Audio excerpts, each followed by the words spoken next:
amigos, ¿cómo están todos ustedes? Mi nombre es Manuel Ocampo Ponce y les saludo como siempre con mucho afecto desde esta bendita señal de Mariavisión, Luz Católica. Estamos en su programa Concilios y desde aquí les mandamos un saludo muy afectuoso tanto a nuestros amigos de Norte, Centro y Sudamérica como a nuestros amigos de España. En este programa vamos a hablar sobre los religiosos, sobre la vida religiosa y los consejos evangélicos, pobreza, castidad y obediencia. Así es que quédese con nosotros, bienvenidos, comenzamos.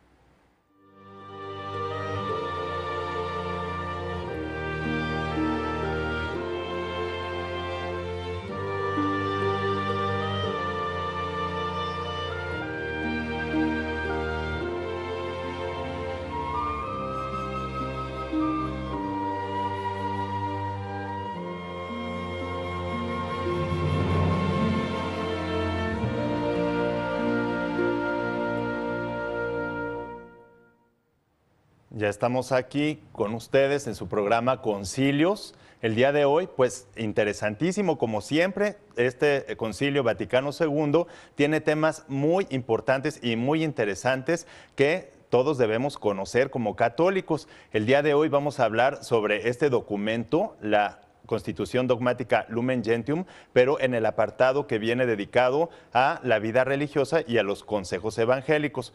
No solamente trata de la vida religiosa, sino también de otras formas análogas en las que se viven estos consejos evangélicos, que son la pobreza, la castidad y la obediencia.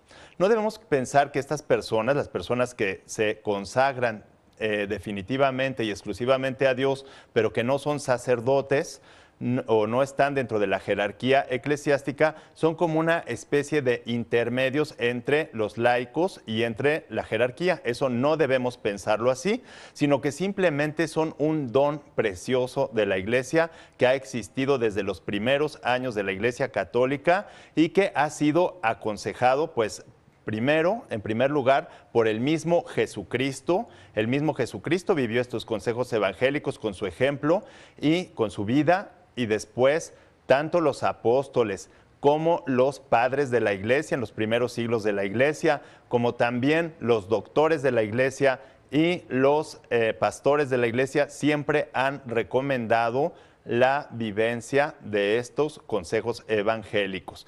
Pero estas personas que reciben este don, pues los viven de una manera muy especial, ya sea acogiendo la vida religiosa en solitario, puede ser como anacoretas, como ermitaños, puede ser, o anacoretas, en la vida solitaria, alejándose de la gente, o bien en la vida comunitaria. En estos, pues hay algunos que son religiosos cuando tienen una vida activa y contemplativa, o también la vida monástica, los monjes que tienen vida contemplativa y su actividad, si tienen algo de actividad, pero va hacia adentro, más o menos, de la comunidad. Entonces, hay diferentes formas. Hay otros que son institutos seculares, que no hacen votos de pobreza, castidad y obediencia, pero que también viven en una forma análoga los consejos evangélicos.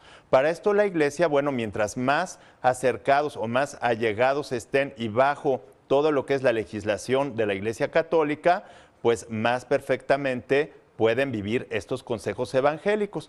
La Iglesia otorga facilidades para, y sobre todo con la oración y los dones que se reciben a través del bautismo y de la Iglesia Católica, nos permiten que las personas que se dedican a la vida religiosa puedan vivir de un modo más perfecto estos consejos evangélicos. Esto no quiere decir tampoco que los consejos evangélicos vayan a ser pues una carga o una cuestión que vaya en contra del desarrollo de la persona, sino que al contrario, la renuncia a los bienes, por ejemplo, a los bienes privados, a tener muchas propiedades y todo eso, la obediencia a un superior y la libre y voluntaria castidad o virginidad hacen que la persona se desarrolle mucho más rápido y crezca en la caridad y en las virtudes.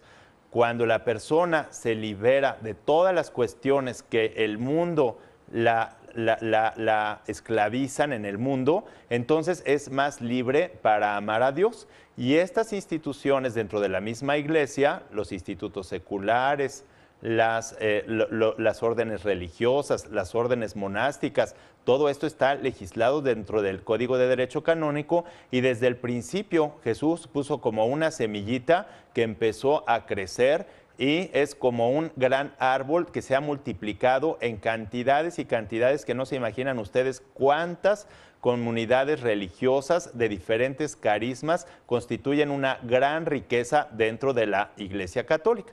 El día de hoy tenemos además de acompañante aquí a la Virgen, a Nuestra Señora del Olvido, Triunfo y Misericordias, que está aquí conmigo, aquí la pueden ver con el Niño Jesús.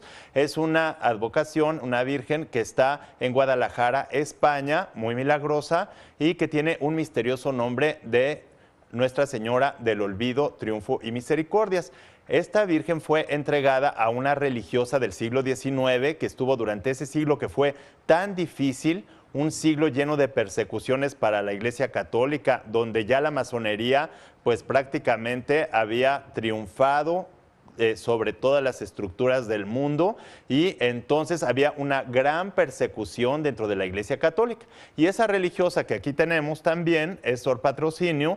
Bueno, pues ya había sido fundada por otra religiosa anterior, pero ella fundó muchos conventos de la Inmaculada Concepción. Son franciscanas de la Inmaculada Concepción y son de vida contemplativa. De modo que si usted va a su monasterio o a su convento en Guadalajara, España, que yo espero ir muy pronto, yo les he ido a visitar muchas veces ahí, ellas nunca salen, nunca, llevan algunas 60 años, algunas 70 años de no salir ni a la esquina.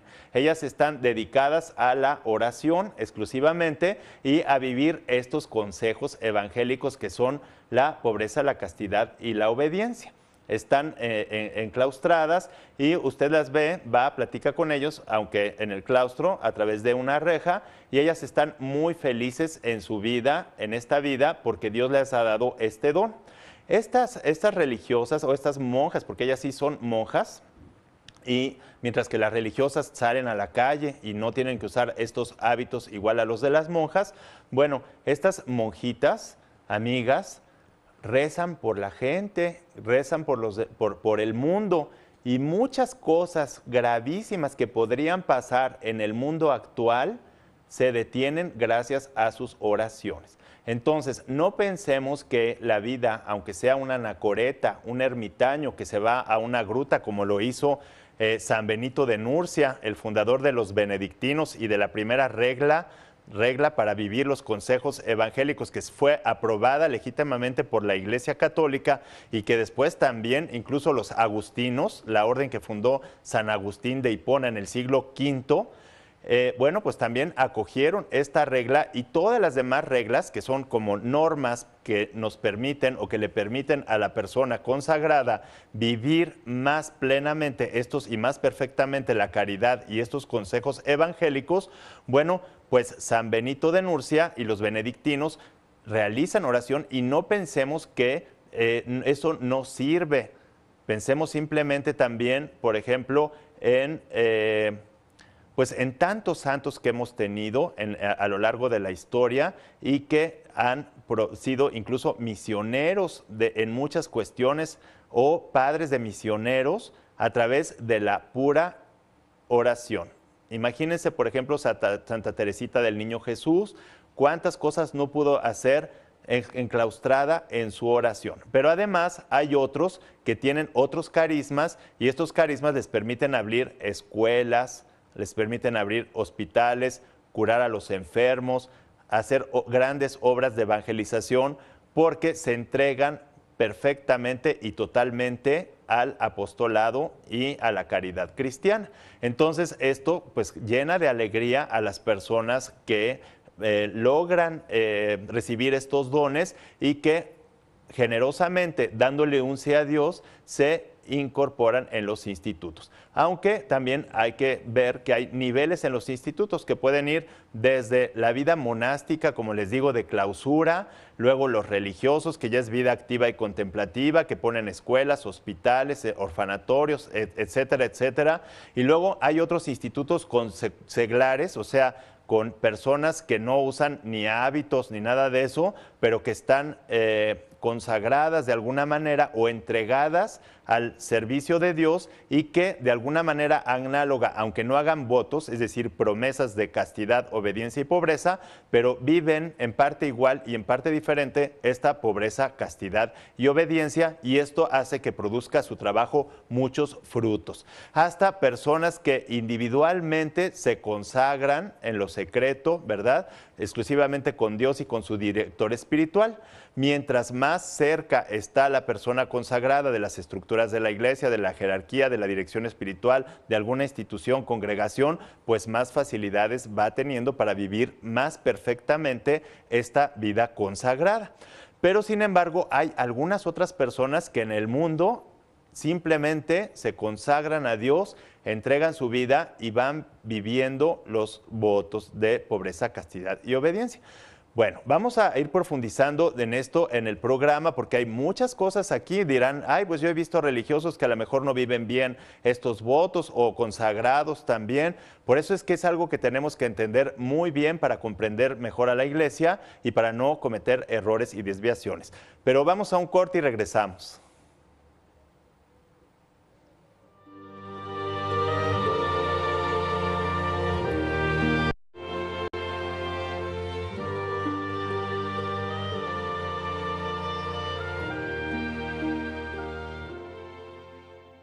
Ya estamos aquí de regreso en su programa Concilios y les recuerdo nuestras vías de comunicación que son mi Twitter, @filos1403 para los que quieran hacer alguna pregunta, enviarnos sus comentarios y también para saludarlos a través del programa. Y si no, también tenemos el correo de María Visión de Concilios, que es concilios@mariavision.com. Espero recibir pronto sus mensajes. Ya estoy recibiendo aquí algunos que ya me dicen que están viendo el programa y tenemos entre ellos a María Teresa y al padre Cristian Domínguez. Les mandamos muchos saludos, esperemos que se sigan comunicando con nosotros y estamos viendo en este programa que además hay que recordar que es el mes de la Biblia y que todo esto tiene su fundamento en la tradición y en la Sagrada Escritura, de modo que todos los documentos del concilio están basados en pasajes de la Sagrada Escritura, no es más que teología, es decir, la interpretación a través de la tradición y del magisterio de la Iglesia de todo lo que viene en la Sagrada Escritura. Y pues en este mes de la Biblia es por eso importante, ¿verdad?, que nosotros sepamos que lo que estamos viendo en este programa es palabra viva de Dios. Es la misma palabra porque si ustedes vieran los documentos directamente, estos documentos del Concilio Vaticano II y en específico este documento que es la Lumen Gentium, la Constitución Dogmática sobre la Iglesia, pues toda está llena de puras citas bíblicas de todos los pasajes que apoyan esto. Y sobre todo en los consejos evangélicos, pobreza, castidad y obediencia, que es precisamente lo que Cristo con su vida nos vino a enseñar y a manifestar, y que cuando la persona es llamada a vivir más perfectamente de una vida cristiana, es decir, de lo que Cristo mismo vivió aquí, sea hombre o sea mujer, bueno, pues entonces recibe este don y puede entrar ya sea a un instituto secular, puede consagrarse en la vida personal, o puede también ir a una vida monástica, a una institución religiosa, o la vida cenobítica, los anacoretas, en fin, hay muchísimas cosas. Pero para que vayamos tomando nota de todo esto y viendo más claro y más directamente los textos de esta Constitución dogmática, hemos preparado un material, así que ponga mucha atención.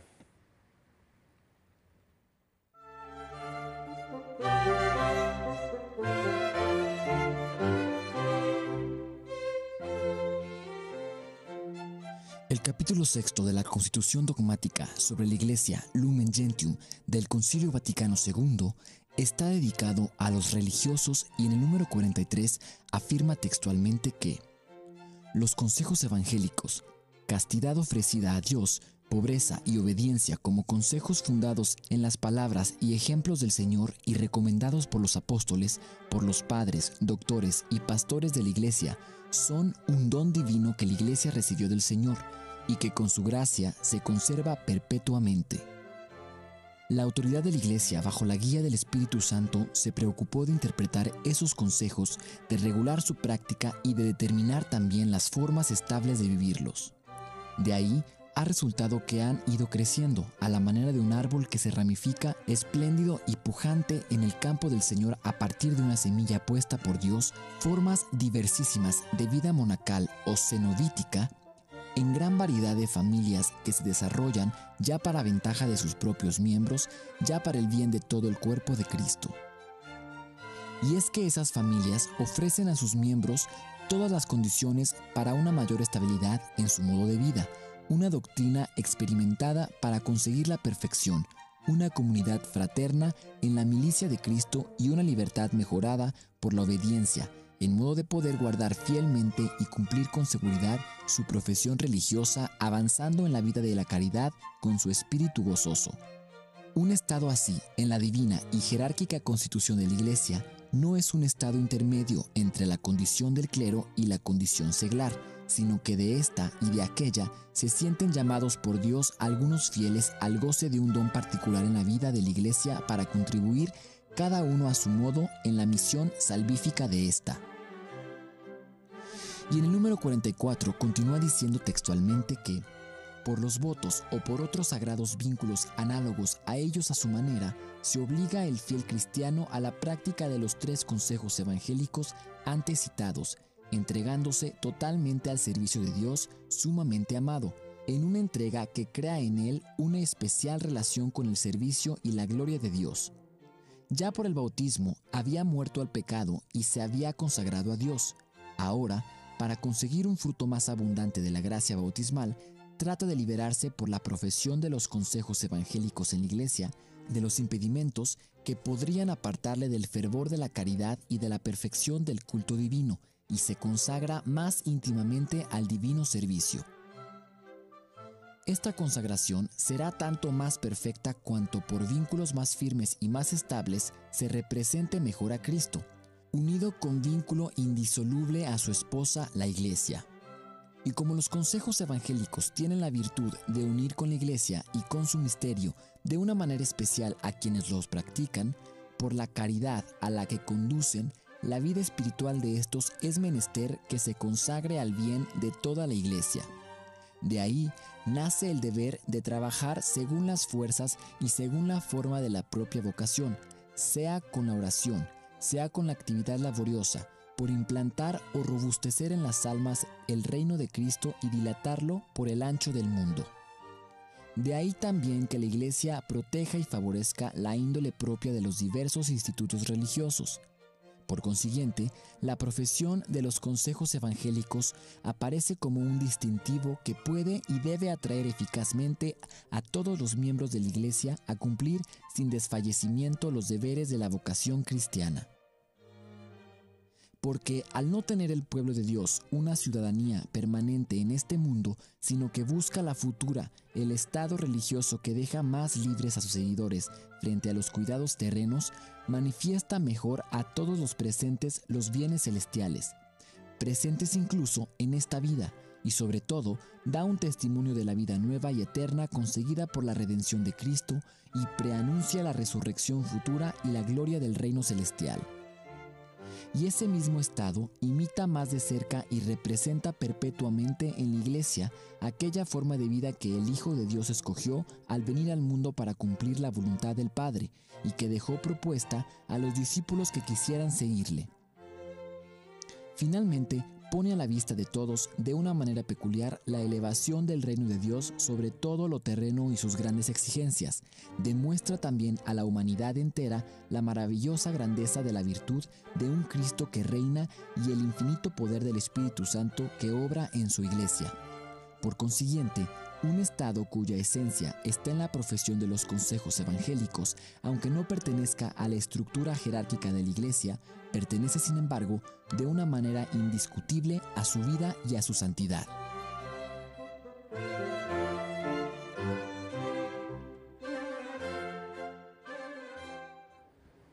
Ya estamos aquí de regreso. Después de ver este material, ya ven ustedes qué interesante está esto de la vida religiosa.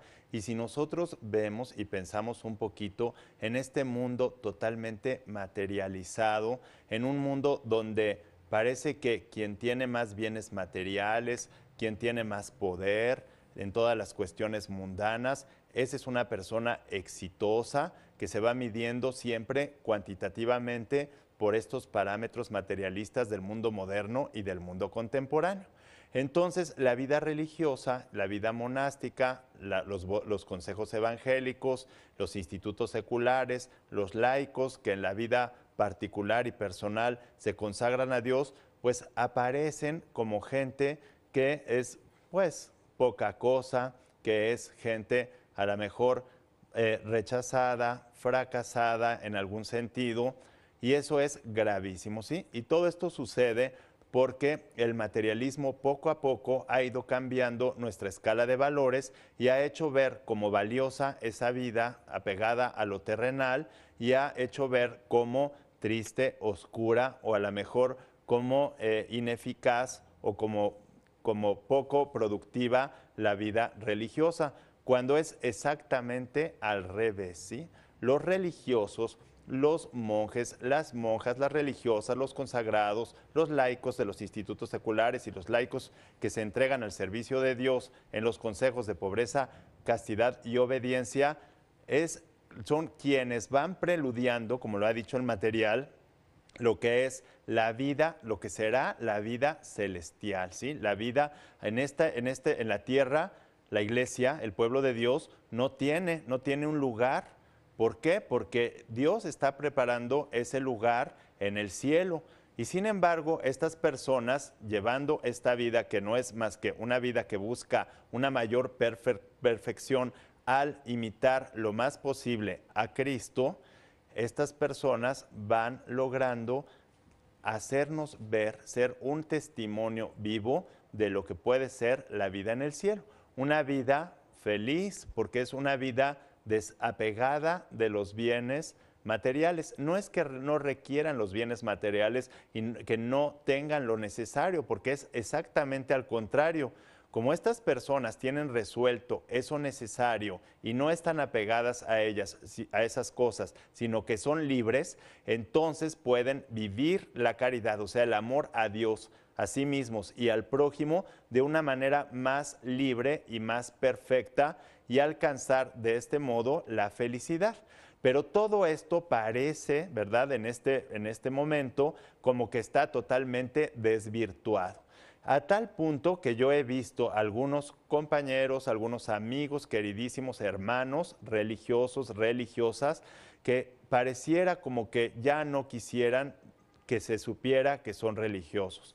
Ya no quieren portar sus hábitos, quieren usar la ropa de moda, salir a la calle y confundirse con la demás gente, como si en algunas ocasiones se llegaran a avergonzar de esta pues distinción tan grande que les debería de llenar de orgullo de ser pues religiosos, monjes o monjas. Hay otros que son seglares, ¿verdad? Y que están consagrados también o entregados bajo formas análogas, quiere decir en parte igual y en parte distinta, y que esos sí se deben confundir en la sociedad, en el siglo, estos seglares. ¿Por qué? Porque también hay que cambiar desde adentro las estructuras. Entonces, fíjense qué sabia es la providencia divina, la sabiduría divina, de ir dando diferentes formas y actuando de diferentes formas. Pero cada uno debe ser muy congruente con su condición, mientras que el que vive los consejos evangélicos en el siglo como seglar, pues tiene que vestir como seglar, siempre y cuando decorosamente, siempre también manifestando a Cristo por todas partes en su persona y en su vida, dando testimonio, pero transformando las estructuras sociales, económicas, políticas, culturales, administrativas desde dentro, el religioso se une en una comunidad y entonces lo hace a partir de su comunidad religiosa. Entonces, son muchas formas. No podemos nosotros encasillar al Espíritu Santo en una sola. Por eso la Iglesia y el documento, como lo acaban ustedes de escuchar, dice que va apoyando a la creación y a la formación siempre de estas nuevas formas, de nuevos institutos, de nuevas congregaciones religiosas, de nuevos monasterios, porque esta riqueza no se puede detener, sino que va creciendo. Pero aquí también llama y exhorta a que vivamos cada uno en su condición, a que los religiosos vivan más plenamente esta condición con un gran orgullo y con muchísima caridad. Y a todos los demás laicos que tenemos que apoyar a estos religiosos, reconocerlos y además amarlos y orar también por ellos. Pero bueno, vamos a un corte y regresamos con este tema.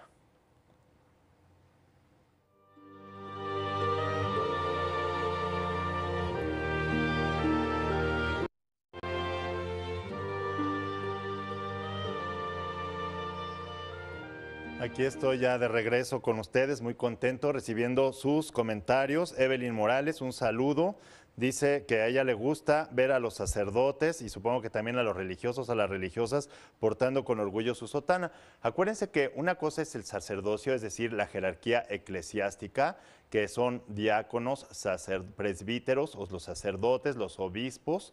Y otra cosa son los religiosos que pueden ser o no sacerdotes. Los religiosos pueden ser laicos, pero ante todo son religiosos. Pensemos, por ejemplo, en San Francisco de Asís, en Santa Rita de Casia, que también aquí Gerardo Segovia nos la ha mencionado.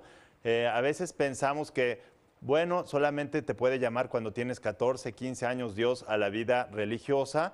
Y recordemos que Santa Rita, pues después de haber sido casada, después de haber tenido acogido a sus hijos y todo esto, pues Dios ya siendo viuda y todo, la llama a la vida religiosa y entonces pues muy impresionante para todas las amas de casa la vida de Santa Rita de Casia. Sería bueno que investigaran un poco, ahora que hay tantos medios para investigar y que podemos encontrar fácilmente información, pues cuál fue la vida de esta Santa Rita de Casia.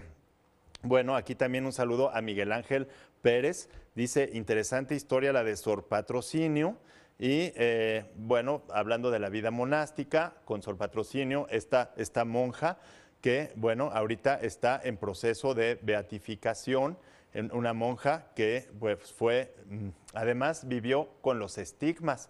Los estigmas es cuando un santo recibe las llagas de nuestro Señor Jesucristo. Pues esta religiosa vivió estigmatizada muchísimos años, al igual que ha sido el caso del Padre Pío de San Francisco de Asís. Entonces, bueno, pues hay mucha riqueza en nuestra iglesia y muchas cosas que nosotros debemos saber. Bueno, tan importantes son estos consejos evangélicos y esta forma de vida en la iglesia que ha sido elevada a un estado canónico, es decir, en el derecho canónico está constituida como un estado de vida consagrada, entregada a Dios, y siempre ha existido desde los primeros siglos de la iglesia. Se empezaron a dar estas agrupaciones y entonces algunas personas que reciben este don hacen sus reglas, las presentan a la Iglesia Católica y entonces estas son aprobadas por la iglesia y van, bueno, primero van demostrando, ¿verdad?, con su vida que pueden alcanzar esta perfección. Bueno, pero tampoco vamos a pensar que estas personas, aunque tienen más medios para vivir más perfectamente por sus comunidades, por las estructuras, por las reglas en las que viven, no son ya por eso santos e inmaculados, sino que también tienen esa lucha interior. Todo consagrado tiene una lucha interior, toda persona, aunque haga votos y aunque tenga una gracia especial por vivir más cerca de los sacramentos, a la mejor, etcétera, etcétera, pero de todas maneras tiene grandes tentaciones y más hoy, que todo es como una corriente muy fuerte, como un huracán que arrasa todo y que también, muy lamentablemente, pues ha arrasado y se ha llevado a los monasterios, a los conventos, a los religiosos, a las religiosas. los vemos, ¿verdad?, cómo van sufriendo y nosotros mismos padecemos con ellas, pues con ellas y con ellos esta lucha tan grande en donde a veces pues vamos dando tumbos con los embates del maligno que nos azota, ¿verdad? Y que bueno, Dios se los permite por algo, pero no hay que desistir, ¿sí? Nosotros hay que mantenernos firmes y bueno, pues si nos caemos como cristianos o como católicos, pues hay que levantarnos cuantas veces sea necesario, obviamente con la gracia y con la ayuda de Dios. No hay que desistir nunca. Yo hoy, nada menos que estaba enseñando a mis alumnos en la universidad que hay que tener 3 características muy importantes que son para todo cristiano. Y es la humildad la primera. El religioso, pero el católico en general, debe ser humilde. ¿Para qué? Para aceptar tus faltas, tus fallas, tus errores. No eres perfecto. Si no reconoces tus fallas, tus faltas y tus errores, difícilmente vas a poder salir de ellos. Entonces, lo primero que debe reconocer un religioso, una religiosa, un laico, un seglar, es que pues tiene muchas limitaciones, tiene pecados, vicios, etcétera. La segunda es la paciencia, ser pacientes para poder pues aguantar con paciencia esta lucha que dura toda la vida, en donde vamos cayendo, nos vamos levantando y bueno, aunque cada uno va teniendo gracia de estado según su condición, pues aunque estemos en el convento más encerrados, y eso lo saben muy bien los religiosos, a veces se vive una verdadera civitas diaboli, es decir, una ciudad del diablo, o sea, un infiernito adentro del mismo monasterio y del convento, porque todavía estamos en la iglesia peregrina y por lo mismo no es posible que de la noche a la mañana, pues ahí se viva toda la perfección. Lo que hay que buscar, los superiores, ¿verdad? Los superiores de las órdenes religiosas, de los monasterios, pues es vivir lo más posible la caridad, pero a veces es tan fuerte el pecado que no es muy fácil y bueno, tampoco hay que desesperar. Por eso la paciencia junto con la humildad es muy importante para lograr vivir la perfección cristiana. Pero en tercer lugar está la perseverancia, que es importantísima. Estos consejos evangélicos nos ayudan a vivir las virtudes en grado heroico, pero para eso hay que perseverar y hay que vivir en la alegría del cristianismo. Si nosotros no nos dejamos entusiasmar por esta vida que es vivir, imagínense qué hermoso que una persona sea llamada a vivir en comunidad, en una comunidad de hermanos donde todos buscan la perfección cristiana. Eso es hermosísimo. Nada se puede comparar en este mundo, en esta vida terrena, como este preludio de la vida celestial que tendremos. Pero bueno, para ir profundizando un poquito más en este tema, hemos preparado otro material. Pongan por favor mucha atención en el material, porque cada renglón, cada línea de este documento es, bueno, tiene una riqueza que si nos distraemos tantito, ya se nos pasa toda esta riqueza. Entonces pongamos mucha atención.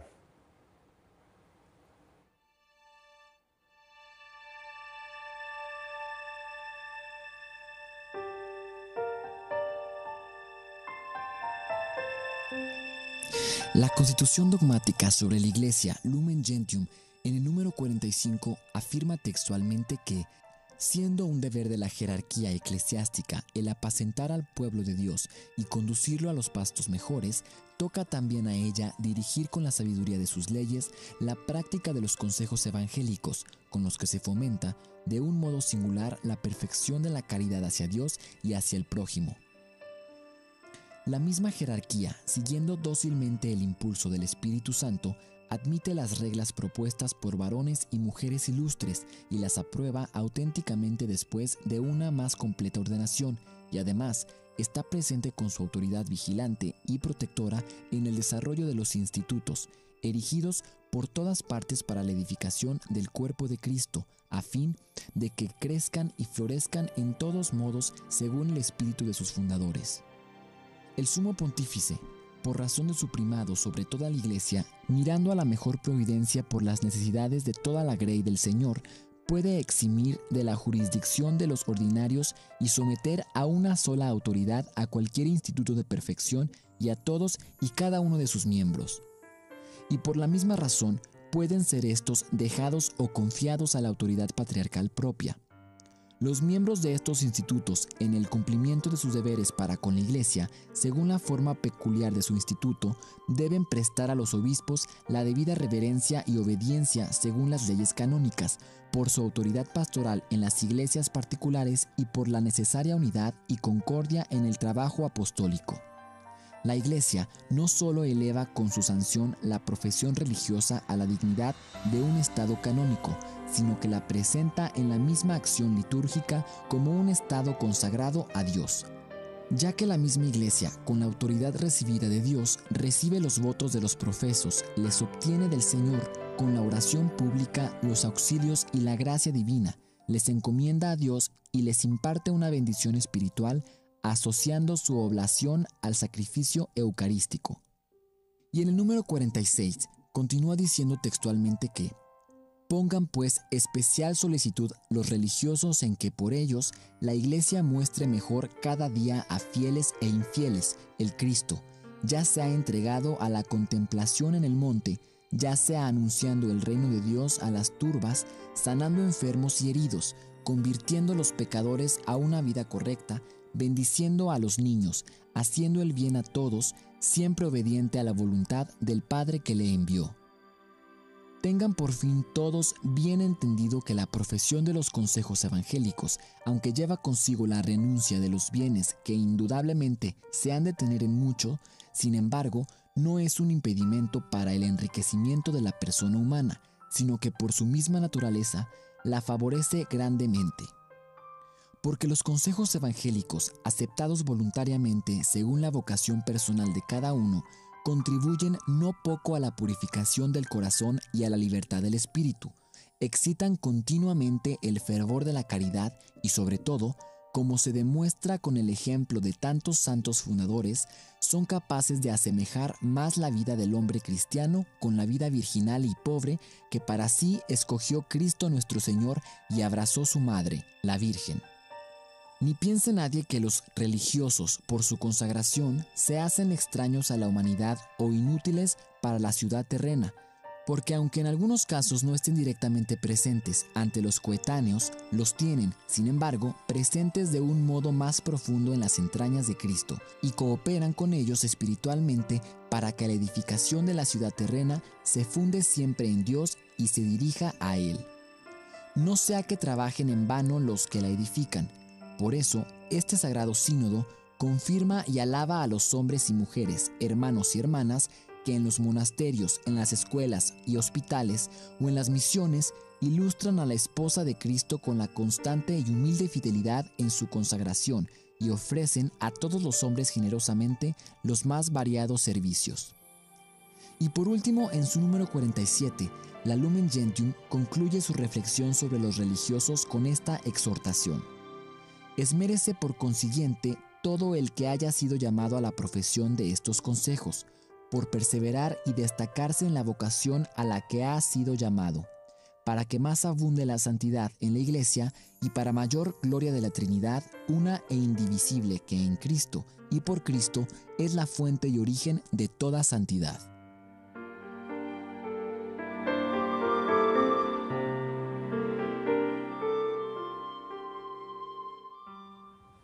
Un saludo aquí a Marisol Sánchez Hernández y también a Evelyn Morales. Dice, todos somos llamados a la santidad. Así es. El llamado a la santidad es absolutamente para todos los católicos. Sin embargo, los consejos evangélicos son medios que ayudan a vivir esta santidad más fácilmente a las personas que Dios llama por este camino. En realidad, Dios nos llama a todos, absolutamente a todos, y durante todo el tiempo nos está llamando y nos está insistiendo. ¿Saben cómo es que se dan cuenta estas personas que son llamadas? Pues a través de los sacramentos y de la oración. Si nosotros no tenemos una vida fuerte de oración, pues nunca nos vamos a dar cuenta, aunque Dios nos hable a veces a gritos, que es como nos tiene que hablar, a través de personas, de acontecimientos. Pero por eso tenemos nosotros que entusiasmarnos más al llegar a los sacramentos, a la penitencia y sobre todo a la Eucaristía, que es el centro de la vida cristiana, y luego ir a lo secreto a orar para poder escuchar a Dios y ahí ir viendo el camino que nos tiene. Pienso cuántas vocaciones religiosas se habrán perdido o seglares porque también hay seglares, por ejemplo, de la Tercera Orden Franciscana, de los dominicos, que pues no solamente están los religiosos que viven en comunidad, sino que también hay, por ejemplo, en ese caso de los franciscanos, primera orden, que es donde están los sacerdotes, que son además religiosos, la segunda orden de los que son religiosos, aunque no sean sacerdotes, como los fue el seráfico padre San Francisco, y la tercera orden de incluso los que están casados también, pueden ser casados o solteros, que viven con sus familias y que no están en comunidades. Lo mismo sucede con la Orden de Predicadores, fundada, que es otra orden mendicante del siglo XIII junto con San Francisco, pero que fundó Santo Domingo de Guzmán. También tienen de la Tercera Orden seglar. Pensemos, por ejemplo, en Santa Catalina de Siena, doctora de la Iglesia, una laica seglar que nunca se casó, pero que vivía como laica, viviendo los consejos evangélicos, pobreza, castidad y obediencia. Es la Iglesia, la jerarquía católica, la que va autorizando estas reglas y va normando. Aunque fíjense, es tan importante esta vida para la Iglesia que el sumo pontífice, no sé si escucharon ustedes bien aquí, puede eximir de la dependencia del ordinario, es decir, del obispo, o en el caso de las iglesias orientales de un patriarca, por ejemplo, porque recuerden que en Occidente son obispos las iglesias particulares, pero también hay iglesias católicas orientales que son patriarcados, es un patriarca, se llaman eparquías en lugar de diócesis en las iglesias de Oriente, y entonces puede eximir y que esta orden religiosa dependa del superior o del patriarca exclusivamente o directamente incluso del sumo pontífice. Todo esto está establecido en el Código de Derecho Canónico para que todo esté perfectamente en orden y perfectamente regulado. Entonces, o incluso también existe ahora ya una prelatura que surge después del Concilio Vaticano II o en el contexto del Concilio Vaticano II, que es la prelatura del Opus Dei, en donde no son religiosos, no son monjes, no son monjas, no son anacoretas, sino que son laicos y que también hay algunos que son, por ejemplo, numerarios y que viven en comunidades, pero como laicos, van a trabajar a sus oficinas, visten normal, no hacen votos, sino que viven de manera análoga estos consejos evangélicos, pobreza, castidad y obediencia, renunciando a su salario, entregándolo, por ejemplo, a la comunidad, y viviendo en estas comunidades, viviendo la pobreza, de esa manera la castidad, es decir, renuncia en el celibato apostólico, renunciando al matrimonio, pero libremente, y la obediencia, obediendo a los directores o a los superiores. Y además están, por ejemplo, los supernumerarios, que esos pueden casarse, pero también lo viven en su estado, y por otra parte tenemos a los agregados que también no se casan, pero viven con sus familias. O sea, vean cuánta riqueza hay dentro de esta vida, y lo importante que hay que quedarnos ya como conclusión en este programa es que es muy importante la vida religiosa, la vida consagrada y la vivencia de los consejos evangélicos como un gran medio para podernos santificar. Todos los católicos debemos vivir esto de alguna manera para podernos perfeccionar en nuestra vida cristiana. Pero como siempre el tiempo vuela, y bueno, pues aquí a nombre de todos mis compañeros de María Visión, pues les doy las gracias, les despido y les pido que se queden en la programación de María Visión, que siempre tiene cosas muy interesantes para ustedes. Hasta la próxima.